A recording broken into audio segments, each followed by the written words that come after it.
History remembers kings. It remembers conquerors. It remembers empires. But sometimes, history remembers a prisoner. A man who spent 27 years behind bars and walked out without hatred.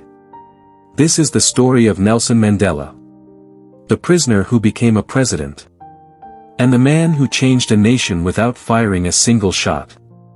Nelson Mandela was born in 1918 in the rural village of Mvizo, in South Africa's Eastern Cape. He was not born into wealth. He was not born into power. But he was born into tradition, into the Thembu royal family. As a young boy, Mandela listened to elders speak of African dignity, justice, and leadership. Those stories planted something powerful in him. He would later move to Johannesburg, where he witnessed the harsh realities of racial segregation, a system that would later be known as apartheid. And in that moment, the course of his life changed forever. Mandela joined the African National Congress, the ANC. At first, he believed in peaceful protest. Marches.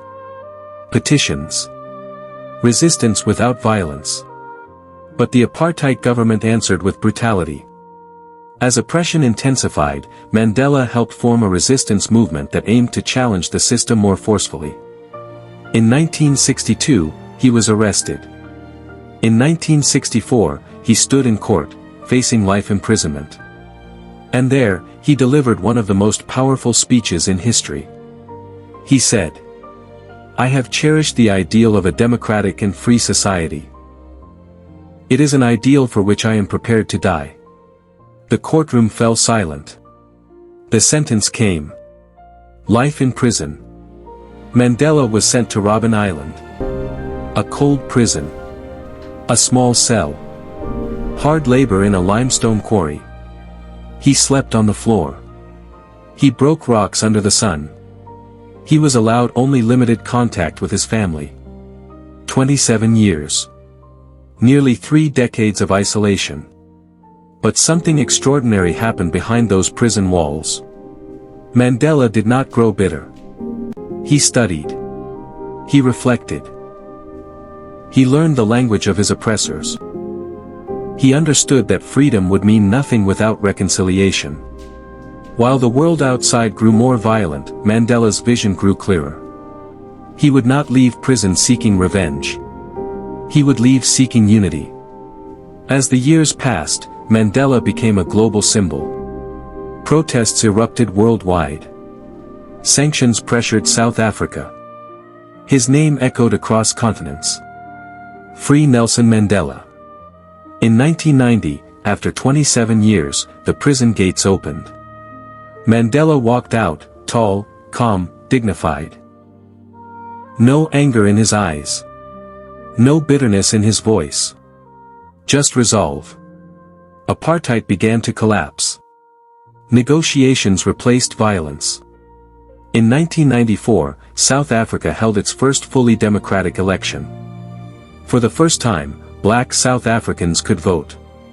The line stretched for miles. And Nelson Mandela, once prisoner number 466 of 64, cast his vote as a free man. He was elected South Africa's first black president. But his greatest victory was not political. It was moral. He chose forgiveness over revenge. Unity over division. Peace over power. Mandela served only one term as president. He did not cling to power. He stepped aside to strengthen democracy. He became a symbol, not just for South Africa, but for humanity. A symbol that strength is not loud. That courage is not violent. That true leadership requires sacrifice. When Nelson Mandela passed away in 2013, the world did not mourn a politician. It mourned a moral giant. 27 years in prison. One divided nation. And a choice. Between revenge and reconciliation. Nelson Mandela chose reconciliation. And because of that choice, history remembers him not as a prisoner, but as a timeless icon.